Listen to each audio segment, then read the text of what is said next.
kayong lahat.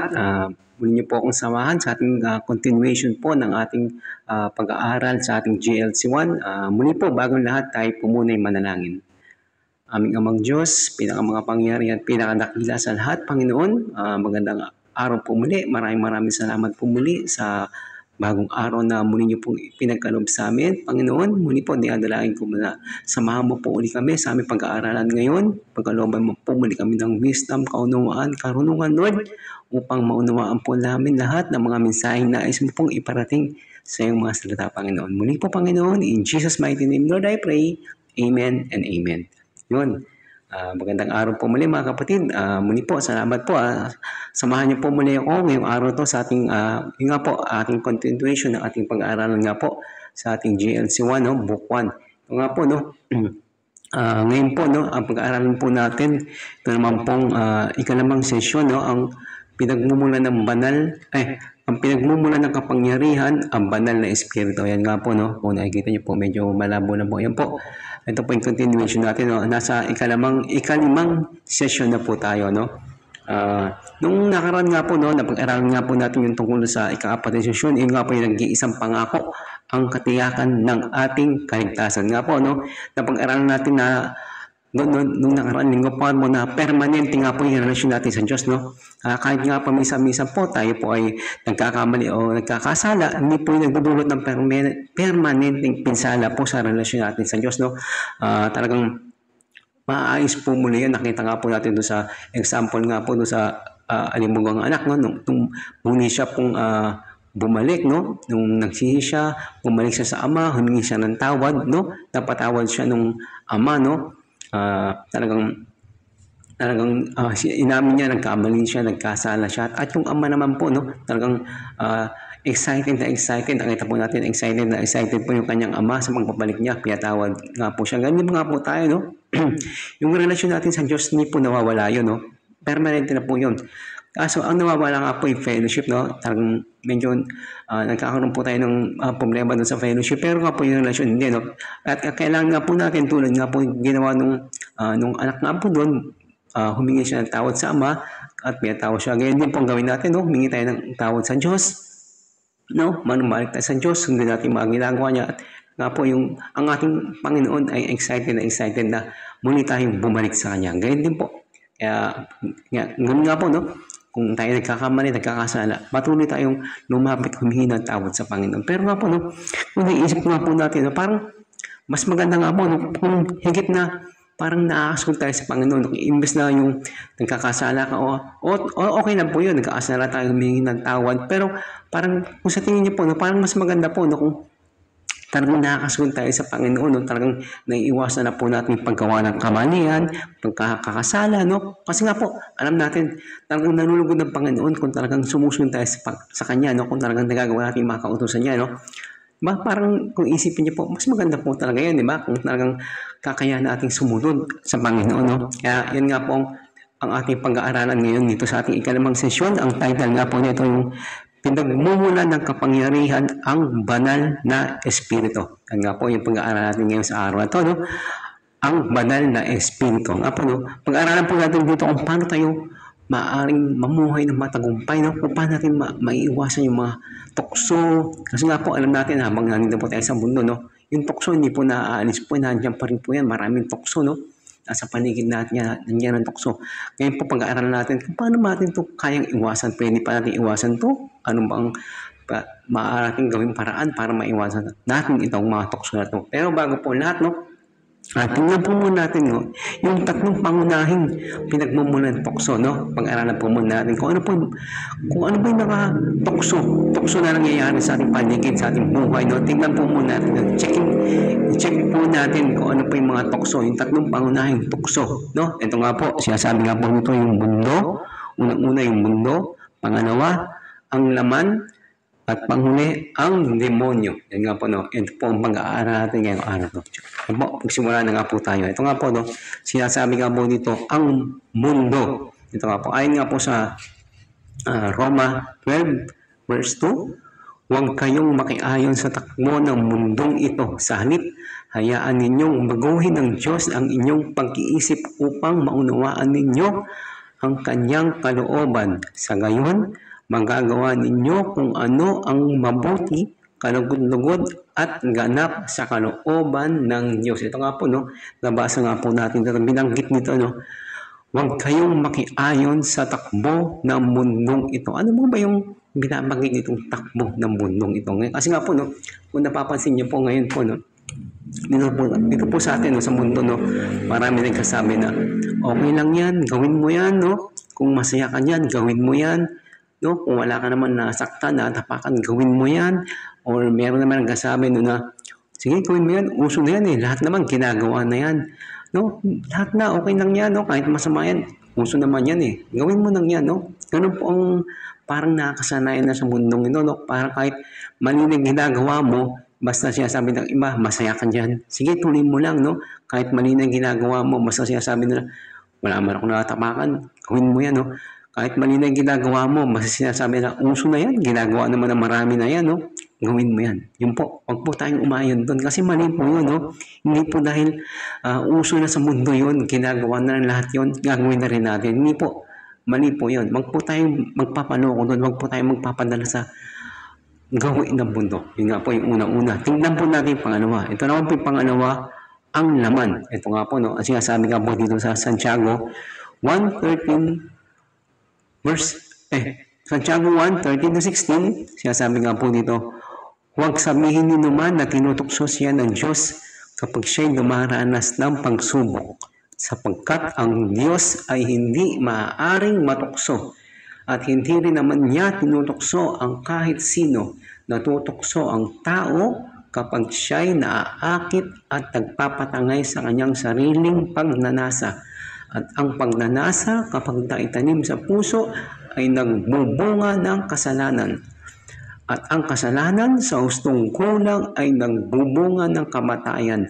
Huwag kayong padaya, mga kapatid, kung minamahal. Nga po, no? Pinapakita nga po dito sa Santiago, no? Sinasabi dito, natutokso ang tao kapag siya'y naaakit at nagpapatangay sa sariling pagnanasa. Sinasabi nga po, no? Yung sariling desire natin na gumawa ng kasalanan, no? Halimbawa, may ako po ang example. Halimbawa po, no? Ang weakness niyo po tungkol sa mga pornography, no? Minsan, may cellphone kayo, titignan nyo, parang nakita kayong babae doon. Halimbawa po, no? Example lang po yan, no?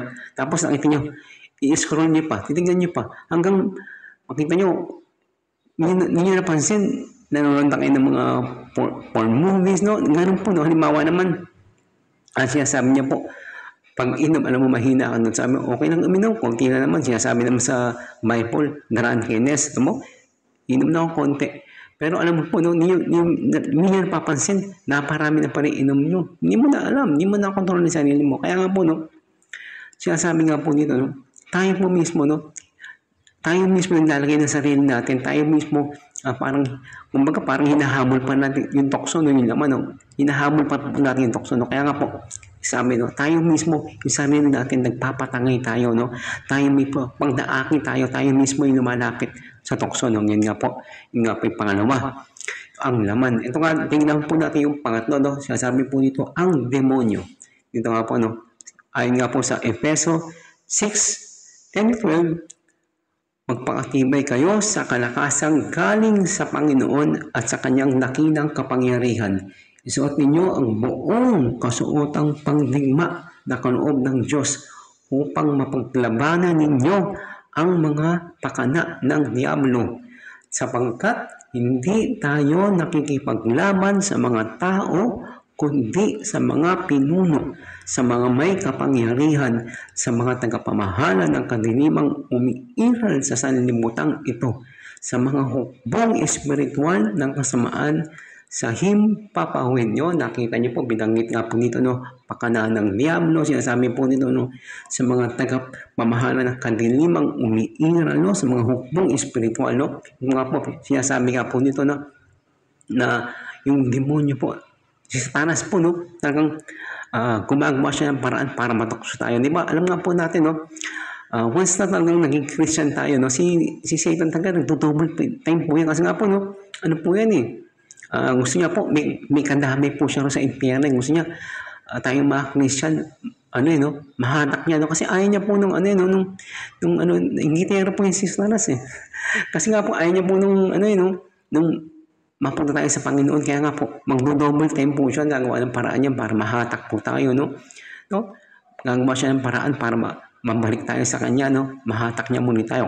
Halimbawa nga po, kahit nga po si Lord Jesus, di ba, tinukso niya, si Eva, tinukso niya, gagawin niya lahat, no, para malayo sa Panginoon. Kaya nga po, napakanino, no, yung pangatlo nga po na dahilan ng tukso nga po ang demonyo. Kaya po, yan nga po. Yun po, nalaman na po natin yung tatlong pinagmumulan po ng tukso, no? Pero kung tatanungin niyo po, no, siyempre, ayaw naman natin matukso. Sino po ba gusto matukso? Di ba? Ayaw natin kasi masama po yan. Kung tatanungin niyo po, meron po bang mga paraan para paglabanan natin, malampas natin itong mga tukso to? Sagot po, meron po, no? Mahal na mahal po tayo ng Panginoon. Kaya nagbibigay po siya ng mga paraan sa atin, no? Para malampasan natin yan, makayahan natin yan, no? Mahal na mahal tayo ng Panginoon, no? Talagang binibigyan niya tayo ng kalakasan, ng kaunawaan, no? Ng wisdom para malampasan natin yan. At yung pong titignan natin ngayon, no? Ito nga po, no? Yung unang-unang po, sinasabi po dito, no? Yung pagdadasal po, no? Upang matalikuran natin ang mundo. Ito nga po, ayon po sa Lucas 11, 1-4, minsan nanalangin si Jesus sa isang lugar. Nang siya'y matapos, sinabi ng isa sa kanyang mga alagad, Panginoon, turuan po ninyo kaming manalangin tulad ng ginawa ni Juan sa kanyang mga alagad. Sinabi ni Jesus sa kanila, kung kayo'y mananalangin, sabihin ninyo, Ama, sambahin nawa ang iyong pangalan, dumating nawa ang iyong kaharian, bigyan mo kami ng aming pagkain sa araw-araw at patawarin kami sa aming mga kasalanan sapagkat pinapatawad namin ang mga nagkakasala sa amin at huwag mo kaming hayaang matukso. Ayan po, no? Napakalinaw po dito sa medyo huling part po. Sinasabi po dito ni Lord Jesus, ipag-pray natin na huwag mo kaming hayaang matukso. Kasi nga, alam ng Panginoon nun, nandito pa tayo sa mundo, no? Marami pong mga tukso sa paligid natin. Kaya nga po, tinuturo niya po tayo, sinama niya po sa tinuro niya sa ating panalangin na ipagpray natin sa Ama na huwag niya tayong hayaang matukso. No? Kasi alam ng Panginoon, mahina tayo eh. Diba? Matutukso tayo. Kaya nga po, sinama niya dito sa prayer na tinuro niya sa atin, na banggitin natin na huwag tayong hayaang matukso, no? Kaya nga po, napaka-importante po talaga ng pagdarasal araw-araw, mga kapatid, no? Ipag-pray natin. Unang-una, minsan, ang dami nating pinag-pray. Bigyan mo po kami ng ganyan pagkain. Una muna, isama natin sa prayer yung tukso. No? Isama po natin kasi nga po, no? Napakasarap nung mapagtagumpayan po natin yung tukso. No? Parang, di ba? Kung makikita natin, no? Makaiwas tayo sa kasalanan. Napakaganda po nun. Okay po, pag-pray natin, siyempre, kung gusto natin, hiling natin. Pero isama po natin sa mga prayer natin yung makaiwas tayo sa mga tukso, no? Kaya nga po, yan po yung unang-una po, no? Yung tukso, no? Yan po yung ipag-pray po natin. Unang-una yung pagdarasal, no? Ito naman po, tingnan po natin yung pangalawa, no? Paraan para makaiwas po tayo sa tukso. Dito po sinasabi, ang Biblia. Dito nga po, no? Ayon nga po ito sa awit 119, 9-11, paano mapapanatiling malinis ang pamumuhay ng sinumang tao sa kanilang kabataan? Sa pamamagitan ng pagsunod sa banal mong kautusan, buong puso ang hangad kong samahingkat panglingkuran. Huwag mo akong hayaang sa utos mo ay sumuway. Ang banal mong kautusay sa puso ko iingatan upang hindi magkasala laban sa iyo kailanman. Ito, napakanino po, no? Sinasabi nito, nagtanong po sa unang part po sa amin, no? Paano mapanatiling malinis ang pamumuhay? Sinabi dito, no? Sa pamamagitan ng pagsunod sa banal mong kautusan. Ismahin mo, no? Saan po ba natin mababasa yung banal na kautusan? Sa Biblia po, no? Mababasa po natin. Kaya po, napaka-importante ng pagbabasa ng Biblia po, no? Sa araw-araw po, no? Kasi nga po, makikita po natin lahat ng mga yung utos ng Panginoon dyan, yung mga ayaw niya, yung mga gusto niyang gawin, no? Tsaka mabasa po natin dyan yung mga nagawa ng mga dating tao na nagkamali sila. Ito po yung guide natin, no? Yung talagang mag-instruct sa atin para magawa natin tama, no? At maiwasan natin mali, no? Ito sinasabi nga po dito, no? Ang banal mong kautusay sa puso kong iingatan upang hindi magkasala laban sa iyo kailanman. Napakaganda po nung sinabi po dito, no? Yung kautusan na, no? Yung pagbabasa ng Biblia, pag nababasa natin palagi Biblia, no? May iwas natin magkasala, no? Kasi nga nakikita natin yung tama, no? Pero kung magbabasa po talaga tayo, no? Sa puso natin, no? Kasi talagang diyan po tayo kakausapin ng Panginoon, no? Minsan, nakikita niyo po, no? Parang pag nagbasa po kayo, parang pakiramdam nyo, parang ikaw yung kinakausap. Ako, madalas ka po na, po yan, parang minsan may problema ka, halimbawa, mabasa mo, no? No, ganyan, kasabihin sa'yo ng Panginoon. Diyan tayo kakausapin ng Panginoon, sa Biblia, no? Makikita natin yung gusto niya, sabihin sa atin, no? Yung gusto niya parating sa atin. Kaya nga po, talagang, imbes na manalas tayo sa mga Netflix, no? Hindi nga mo siya sabing bawa, no? YouTube. So, bigyan natin tayo ng Biblia. No? Magbasa po tayo araw-araw, kapatid. Napaka gandang ano po, no? Gamit natin, equipment natin para manapos sa ating tukso. Yan po, no? Tingnan po natin naman yung pangatlo, no? Sinasabi nga po dito, tumakbo, papalayo sa tawag ng laman. Ito nga po, no? Sinasabi nito, tumakbo tayo sa tawag ng laman. No? Sinabi nga po, no, kung narinig po natin yung may kanta na yun, yung o tukso, layuan mo ako, no? Mali po yun, hindi po lalayo yung tukso, nandiyan na po yung tukso sa paligid natin. Kaya po at tumakbo, no? Flee, no? Tumakbo tayo, no? Huwag nating lapitan, huwag nating parang, minsan tayo po, no? Parang yung tukso, ano pa, tinetesting pa natin, okay lang ba to, no? Parang, sinusubukan po natin. Ito nga po, ayon nga po dito sa 2 Timoteo 2, verse 22, no? Kaya nga, iwasan mo ang masasamang hilig ng kabataan. Sa halip ay pagsikapan mong maging matuwid, tapat, mapagmahal at mapayapa kasama ng mga taong may pusong malilinis na tumatawag sa Panginoon. Ito nga po, iwasan mo yung masamang hilig. Halimbawa nga po, sinasabi ko kanina, halimbawa, mahilig ka nga po sa pornography, no? Yung cellphone mo, tingnan mo. Alam mo namang, halimbawa may porno sa site na yon, iwasan mo na, huwag mo lang tingnan, huwag mo lang sinilmin, no? Huwag mo na scroll, alisin mo na agad, no?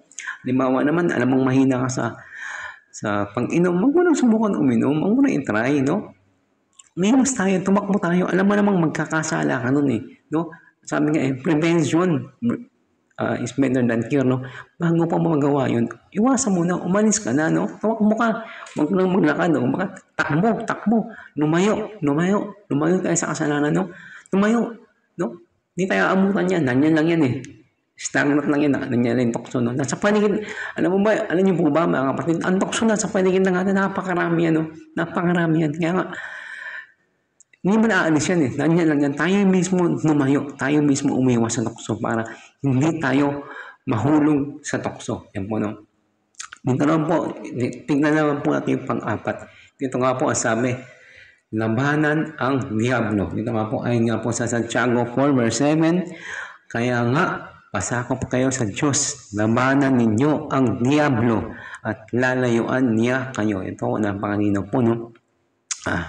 Alam na po natin, sabi nga po natin kanina, no? Yung demonyo nga po, isa sa talagang gustong tuksuhin tayo kasi nga po, gusto niyang malayo tayo sa Panginoon, no? Gusto niyang ibalik tayo kung saan dati tayong makasalanan, ibalik tayo doon. Kaya nga dapat labanan natin siya, no?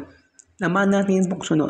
Unang-unang sinabi nito, pasakop kayo sa Diyos. Kasi nga po, once na tayo na sa Panginoon, no? Kaya nga natin labanan ng diablo, no? Layuan natin, iwasan natin, no? Ang diablo, kasi nga, talagang itetentayan niya, no? Iwasan natin siya, no? Yung mga sinasabi niya sa atin, no? Kagaya nga po nung Eva, di ba? Tinukso siya nung serpent, di ba? Di ba? Talagang hindi niya nilabanan Talagang parang naipag-usap pa siya, naipag-communicate pa siya sa demonyo, sa ahas. Parang sa pag-communicate niya, yun, nanala siya, naloko siya. Kasi, alam niyo po, si Satanas na manloloko po yan Lahat po ng pagsisinungaling, sasabihin niya sa'yo, lahat ng mga kasinungalingan, no? Great accuser, ng sinungaling. Ano sinabi niya kay Eva, no? Hindi ka mamamatay, no? Ano sinabi niya, hindi. Kasi, gusto niya na maging ano ka rin, no? Mabuhay ka, no? Hindi. magkaroon ka. Sinasabi niya, parang sinasabi pa niya, ang Panginoon, sinungaling niya, no? Sinasabi niya, mamatay ka. Hindi ito yan, no? Kasabihin, ganun din sa atin, sasabihin niya, hindi masama yan, gawin mo yan, kapatid, gawin mo yan. Sige, anong gawin mo yan? Sige, panoorin mo yan, panoorin mo yung porn na yan. Sige, uminom ka pa, uminom ka pa. Okay lang yan. Di ba, sinabi nga, drunkenness naman, sige, uminom ka. Not knowing, lasing ka na. Ganyan si Satanas, no? Lulukohin ka kapatid. Kaya ako, alam mo namang masama na yung gagawin. Lumayo ka na, no? Napaalam mo ang Diablo. Layuan mo si Satanas, no? Walang magagawa sa yun. Ngayon, nasa Panginoon na tayo, wala nang kapangyarihan sa Satanas, no? Tumawag ka sa Panginoon, no? Ako po palagi po, no? Mas, parang, alam ko, pag si Satanas andyan sa paligid ko, sabihin ko, Lord, alisin mo po si Satanas, palayuin mo po. Kaya sabi ko, Satanas, lumayas ka sa pangalan ni Jesus. Yun, lalo po yan, may power po tayo, no? No, kasama natin ang Panginoong Kristo. Sabihin natin, lumayo ka, Satanas, lumayo ka. Lalayo mo yan, may power po tayo. Sa pamamagitan ng Panginoong Kristo, no? Wala nang power si Satanas sa buhay natin. Pero kung papatuloyin pa rin natin siya, i-entertain pa natin sa Satanas, yun. Mahihirapan mo talaga tayo, kapatid. Kaya nga po, labanan natin, no? Sa pamamagitan ng tulong at pagmamahal ng Panginoon, labanan natin sa Satanas. Yun po. Ngayon po, no? Parang nakita na po natin na may mga solution po, may mga paraan para talagang maiwasan natin yung kasalanan. Pero minsan nga po naiisip natin na parang hindi ba mahirap? Parang ang hirap naman po, no? Parang hindi ko naman kaya, mahina lang ako. Parang inokso, parang hindi ko kayang iwasan, hindi ko kayang lumayo, no? Parang, ano ba? Ito lang ako, mahina lang po ako. Ano gagawin ko, no? Po, huwag po sabihin mahina po kayo, no? Kasi nga po, sinabi nga po dito, no? Sa amin ng Panginoon, di ba? Mahal niya tayo, hindi niya tayo iiwan, hindi paabayaan, no? Tutulungan niya po tayo, ayon nga po dito sa unang Korinto, no? 10 verse 13, wala pang pagsubok na dumating sa inyo na hindi nararanasan ng ibang tao. Tapat ang Diyos at hindi niya ipahihintulot na kayo'y sumpukin ng higit sa inyong makakaya. Sa halip, pagdating ng pagsubok, bibigyan niya kayo ng lakas upang makayanan ito at ng paraan upang malampasan ito, no? Ang ganda po nung sinabi ng Panginoon dito, no? Bibigyan niya kayo ng lakas, no? Upang makayanan ito at ng paraan. No, may paraan, bibigyan tayo ng Diyos ng paraan para malampasan natin. Kaya, wag po natin sabihin na, hindi ko po kaya, Panginoon, talagang hindi ko po kayang umiwas sa tukso, talagang nagtitempo ako. Hindi, bibigyan tayo ng Panginoon ng kalakasan, no? Bibigyan niyo po tayo ng kalakasan. At ito nga po, yung basahin nga po natin dito yung 1:14:16-17. Sabi nga po dito, no? At hihilingin ko sa Ama na bigyan niya kayo ng isang tagatulong nasa sa inyo magpakailanman. Siya ang banal na Espiritu na tagapagturo ng katotohanan. Hindi siya matatanggap ng mga taong makamundo dahil hindi siya nakikita o nakikilala ng mga ito. Pero kilala niyo siya dahil kasama niyo siya at sa inyo magpakailanman. Yan po, no, napakalinaw po, no. Sinabi po dito ng Panginoon, no, papanalan niya po tayo ng tagatulong. Sino nga po to? Ito yung banal na Espiritu, no. Siya po yung magtuturo. Sinabi po dito, no, banal na Espiritu na tagapagturo ng katotohanan. Ito mga po, no, sa amin nga po natin, no, once na tinanggap po natin si Lord Jesus sa ating buhay, no, pinadala niya po sa ating Holy Spirit, no, para siya yung gumabay sa atin, ang banal na Espiritu. Siya nga po yung tagapagturo ng katotohanan. Kaya po, no, kung tayo natutukso, no, dinilin lang tayo ni Satanas, yan po, nandiyan po yung Holy Spirit, no? Magbibigay sa atin ng katotohanan, no? Siya po yung magkagabay sa atin para malaman po natin yung katotohanan, no? Yan po, ayun natin po dito sa 1:14 verse 26, ang tagatulong na walang iba kundi ang banal na Espiritu ang ipapadala ng Ama bilang kapalit ko. Siya ang magtuturo sa inyo ng lahat ng bagay at magpapaalala sa inyo ng lahat ng mga sinasabi ko sa inyo. Yan nga po na sinasabi, no? yung banal na Espiritu, no? Yan nga po yung ipapadala ng Panginoon, ng Diyos, no? Para tingkatulong sa atin, no? No? Tutuksin tayo ng kalaban, no? Kung na-experience nyo po, no? Minsan, yung pag nakakaisip pa lang po kayo ng parang masama or nakakuha na kayo ng masama, may conviction po, no? May conviction po sa puso natin. Yun po yung Holy Spirit, no? Tinuturuan tayo na mali.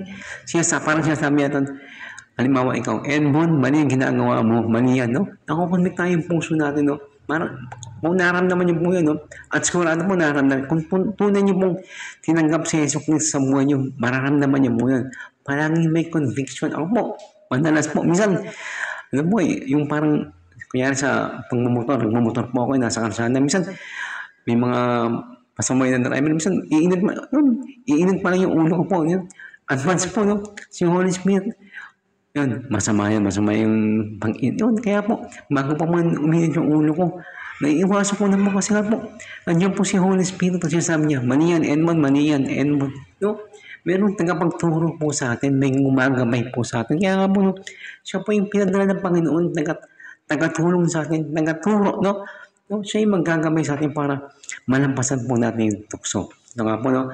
Masahin nga po natin dito sa Galatia 5 verse 16, sinasabi po nito, sinasabi ko sa inyo, mamuhay kayo ayon sa Espiritu at hindi ninyo pagpipigyan ang mga pagnanasa ng laman. No? Napakaganda po, no? Kung tayo daw po ay mamumuhay ayon sa Espiritu, no? Yung pagnanasa ng laman, no? Hindi natin pagbibigyan, no? Hindi magkakaroon ng space sa puso natin, no? No, kaya nga, talagang ipamuhay natin ang banal na Espiritu sa buhay natin. Yan po isundin natin. Parang sinasabi po nito, no? Siya po isundin natin, no? Siya po yung hayaan natin mag-control sa buhay natin, no?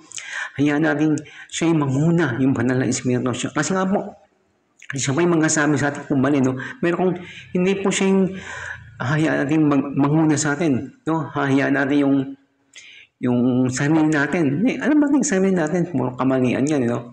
Puro kasalanan pa rin nagagawa natin. Kaya hayaan po natin na yung Espiritu, banal na Espiritu po ang mag-lead, no?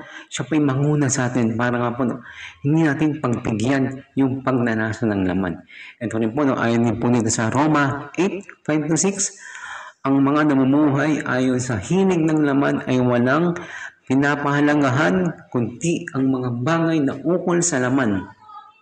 Ngunit ang mga namumuhay ayon sa Espiritu ay nagpapahalaga sa mga bagay na espiritual.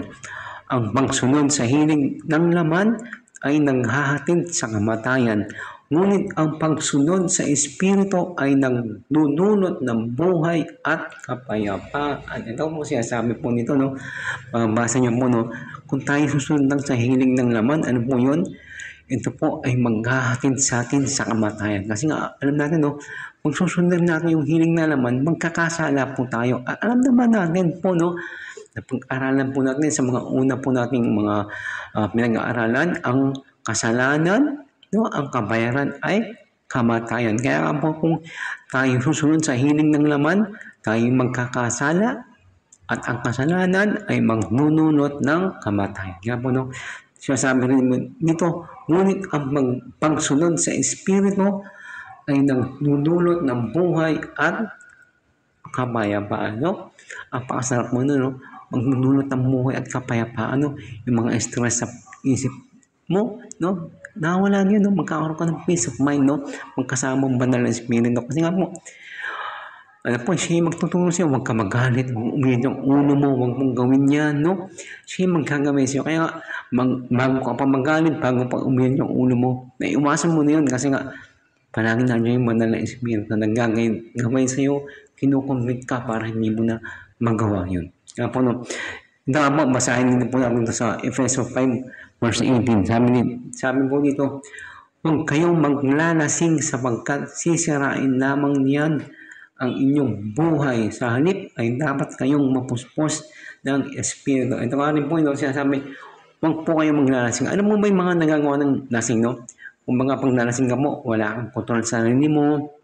Halimbawa, Kasi nga po pag lasing, sabihin po, nasa influence ka po ng alak, no? Yung alak po ang para kumongontrol sa'yo, no? Kaya nga, kahit maglakad ka ng diretso, di ba? Parang hinggewang-gewang ka po nung wala pong straight line, no? Kaya sinasabi po nito, huwag ka pong magpakontrol, no, sa alak. Magpakontrol ka sa banal na espiritu. Kasi nga po, once na you're in control ng banal na espiritu, nakalakad ka ng diretso, no? Magagawa mo yung tama, no? Magagawa mo yung maayos, no? Kaya sinasabi po nito, no? Talagang mapuspos tayo ng espiritu, no? Wag sa espiritu ng alak, wag sa espiritu ng droga, wag sa espiritu ng galit, no? Ng inis, lahat nun. Wag tayo magpapakontrol sa lahat ng espiritu na mali, no? Magpakontrol tayo sa banal na espiritu. Para nga po dati, no? Naalala ko nga po, no? Kasi mahanga po ako maging Kristiyano, hanggang mainginom po ako, no? Nga po na, kaya nga, sabi ko po, nakontrol po ako ng espiritu ng alak, no? Pero ngayon po, tangilala ang Panginoon, nagpapakontrol na po ako sa espiritu ng Panginoon. Yun po, kontrol po tayo sa banal na espiritu. Yun po, yung naman po, no, masahin naman po natin yung, tingnan po natin yung pagkakaiba ng bunga yung nagpapakontrol sa gawa ng laman at yung bunga ng nagpapakontrol sa banal na espiritu. Tingnan po natin pagkakaiba nila, no? Ayun nga po dito sa Galatia 5:19-23, hindi maikakaila ang mga gawa ng laman ay pakikiapin, kahalayan, at kalaswaan, pagsamba sa Diyos-Diyosan, pangkukulam, pagkapuot, pag-aaway-away, pagsaselos, pagkagalit at kasakiman, pagkakampi at pagkabahabahagi, pagkaingit, pagpatay, paglalasing, walang habas na pagsasaya, at iba pang katulad nito. Muli kong kayong binamalaan ang gumagawa ng mga ito ay hindi magkakaroon ng bahagi sa kaharian ng Diyos. O, no? Kaya sabi nga po, yung po, ang ano po, no, kung tayo sumusunod sa laman, no, tayo sumusunod sa mga tukso ng ginagawa natin, mga gusto ng laman, yung po, yung mga bunga po nun. Tingnan po natin naman yung bunga kung tayo sumusunod sa banal na espiritu. Sinasabi nga po nila, no, subalit ang bunga ng espiritu ay pag-ibig, kagalakan, kapayapaan, pagtitenga, kabaitan, kabutihan, katapatan, kainahunan at pagpipigil sa sarili. Walang batas laban sa mga ganito. Tingnan niyo po, napaangan na po, no? Kung tayo papasakop, no, sa banal na espiritu. Yan po. Yung bunga po, no? Pag-ibig, no? Matutunan tayo magmahal, no? Pati sa mga kaaway natin, mga patawad na po natin sila, no? Yung mga kagalit natin, kaya na po natin ibigin, no? Kagalakan, no? Yung kasiyahan, ito po yung kagalakan ng tunay na kasiyahan, hindi po yung kagalakan ng pera, kagalakan ng kalakasan, hindi po. Ito po yung kagalakan na galing sa Panginoon, no? Meron po tayo kapayapaan, no? Mawala ng stress sa puso, sa isip at puso mo, yung inis, yung wala po, maalis po yan, no? Yung pagtataga, no? Kaya mo na pong gawin, no? Yung pinapagawa ng Panginoon, kaya sa pakiramdam mo, medyo mahirap, kakayanin po, no? Yung kabaitan, yun. Mabait ka na po, kapatid. No? Yung kabutihan, maagawa ka na ng kabutihan, no? Katapatan, no? Hindi ka na magsisinungaling. Mayiging tapat ka na sa iyong partner, sa iyong asawa, no? Mayiging tapat ka na. Kaya nauna, no? Hindi na palaging panalos-lalos, hindi na palaging magiging ang ulo, no? At pagpipigil sa sarili mo, makukontrol mo na mo yung sarili mo, no? Hindi na gagawa na kung ano-anong mali, nang hindi tama, no? Makukontrol mo na sa sarili mo. Ito, napakaganda po, kapatid, no? Lahat ng namasa po natin, no? Puro maganda, no? Kaya nga po, patuloy po tayo, no? Mamuhay ayon sa banal na espiritu, no? Siya po ang hayaan natin mag-control sa buhay natin, no? Kaya siya yung mag-drive, no? Nga tayo nasa kakyan, siya po yung mag-drive po tayo. Kasi minsan po tayo, mga Kristiyano, no? Kaya sabi natin, Kristiyano po tayo, pero tayo pa rin po yung nag-drive, no? Tayo pa rin po yung nasa unahan, no? No. Wag po ganun, kapatid, no? Hayaan po natin yung banal na espiritu ang mag-drive, ang mag-guide sa buhay natin, no? Siya po magtuturo sa atin kung ano po yung tama at dapat natin gawin, no? Kaya nga po, no, sinasabi nga po natin ng ang buhay ng Kristiyano, no, hindi naman mahirap, no? Hindi po mahirap ang buhay Kristiyano, pero imposible, no? Napaka-imposible po ng buhay ng Kristiyano. Pero nga po, no, dahil nga po sa banal na Espiritu, nagiging posible po, no, ang pamumuhay natin bilang Kristiyano. Nakakasunod po tayo sa Panginoon, no? Nagawa po natin yung mga kagustuhan niya, no? Alam po kasi natin, dito sa mundo, napakarami po talagang tukso, napakaraming mga problema, no? Yun yung mga parang nagbibigay sa atin ng panghihina. Minsan po, kung naranasan nyo, parang nanghihina na ako, no? Parang hindi ko na kaya. Pero nga po, no, sa tulong po ng banal na Espiritu, kakayanin po natin yan, no? Siya po ang magbibigay sa atin, no, ng kalakasan, ng turo, no, ng gabay para malampasan po natin yan, no? Kaya nga po, no, kung talagang imposible po talaga ang pagiging Kristiyano, katulong ng banal na Espiritu, naging posible po yan, no? Siya po ang gagamay sa atin, siya po ang tutulong sa atin. Kaya nga po, magpatuloy po tayo, no, mamuhay, no, na ayon sa banal na Espiritu, no? Huwag po nating hayaan yung mga tukso na manghahari sa atin, no? Huwag yung sarili natin. Huwag tayong maging yung parang nangungunam lagi. Hindi, alam ko to. No, wag.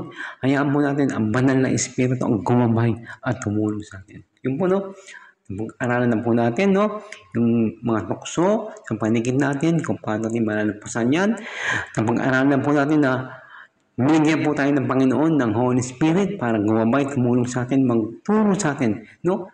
Para maging tama yung gagawin natin. Kaya nga po, ngayon nalaman na po natin na talagang napaka-importante po ng Holy Spirit sa buhay natin, no? Talagang patuloy natin siyang hayaan natin siyang mag-grow sa buhay natin. Siya po yung, kumbaga, palakasin natin ng Holy Spirit sa buhay natin, no? Mag-pray tayo araw-araw, no? Mag-church tayo araw-araw, lalo itong isik si Lord, no? Talagang gawin natin lahat ng nakalulugod sa Panginoon para lalong mag-grow, no? Lalong parang pinapakain natin yung Holy Spirit sa puso natin para lalong siyang mag-grow, no? Kasi nga kung patuloy tayong gagawa ng masama, no? Malulungkot yung Holy Spirit. Huwag po natin hayaang malungkot yung Holy Spirit, no? Sa puso natin, no? Masahin po natin siya, no? Gawin po natin ang lugod sa Panginoon, no? Mag-pray tayo araw-araw, sa amin, magbasa ng Biblia, no? Mag-church, sumali sa mga group, no? Yung mga fellowship, no? Bible study, no? Palakasan po tayo, no? Para lalong po tayong mapalapit sa Panginoon. Yun. Po, I pray na nga po na naunawaan niyo po yung ating pinag-aralan ngayong araw na ito, no? Na talagang pamuhay po natin yung banal na Espiritu sa buhay natin. Hayaan po natin ang banal na Espiritu ang mag-control po sa buhay natin. Yun po, maraming salamat po mga kapatid. Muli po, bago lahat, tayo po na yung mag-closing prayer. Aming Amang Diyos, pinakapangyarihan sa lahat, maraming salamat po muli sa pagsama mo po uli sa amin ngayong araw na ito, sa wisdom, sa tulong at gamay na binigay niyo po uli sa aming Panginoon. Lord, maraming salamat po. Lord, palagi nga pong nahandyan, tumutulong, gumagamay at nagmamahal sa aming Panginoon. Hindi po, Panginoon, patuloy mo kaming samahan, tulungan, Lord, sa araw-araw, Panginoon. Salamat po. In Jesus' mighty name, I pray. Amen and amen. Yun, mga kapatid, maraming salamat po muli sa pagsama niyo po muli sa akin ngayong araw na ito. Patuloy po tayong lumapit sa Panginoon, no, para lalo po tayong mapalapit sa Kanya. Gawin po natin yung mga nais ng Panginoon, no? Kung minsan nahihirapan tayo, kapatid, nalulungkot tayo, huwag tayo susuko, no? Yun yung mga tactic na Satanas, eh. Parang papalungkutin ka, papahinain ka. Huwag, kapatid, no? Mag-pray ka kay Lord, no? Nabasa natin, no? Mag-pray, magbasa ng Biblia, no? Tumakbo sa lamanan ng jamin, lamanan natin, no? Sa tulong ng Panginoong Hesukristo, kayang-kaya natin labanan ng tukso, no? Pinadala niya tayo ng Holy Spirit, no? Yan po yung gagamay sa atin, tutulong sa atin para malampasan natin lahat ng panlukso ng kalaman, no? Hanggat nasa mundo po tayo, no? Expect po natin maraming tukso. Pero tandaan po natin, mahal na mahal tayo ng Panginoon. Sabi nga po niya, hindi niya tayo iiwan, hindi niya tayo mamayaan. Kaya mo, habang tayo nagka-problema, lalo po tayong lumapit sa Panginoon, lalo po tayong sumunod sa Kanya. Yun po mga kapatid, muli po, maraming salamat po. Muli po, next week po ulit, samahan niyo po muli ako sa ating continuation ng ating pag-aaralan sa session 6 naman po ng GLC1. Muli po, mga kapatid, salamat po. To God be all the glory. Salamat po, Panginoon. Salamat po. Salamat po.